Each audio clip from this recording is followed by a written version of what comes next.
Hello everyone and welcome back to another video from Gameplay Classic. In this video, I'm going to show you how to download and install the Middle-earth Shadow of Mordor game on your PC. So let's get started right away.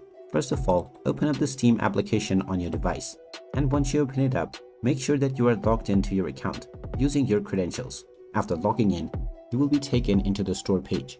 From here, click on the search box and then type in Middle-earth Shadow of Mordor and start your search.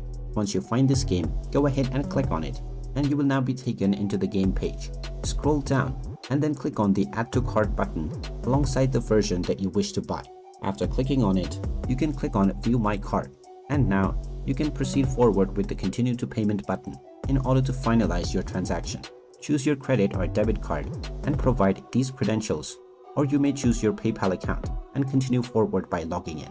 Once the transaction has been completed, the game will be added onto your library and you will now be able to install this game with a single click. After the game has been installed, you can start enjoying it from your library right away. And there you have it.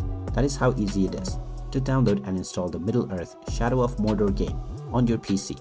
If you find this video helpful, make sure you hit that like button and subscribe to our channel if you haven't done so already. Also ring that notification bell to never miss another update from us. Thank you for watching and I will see you again in the next video.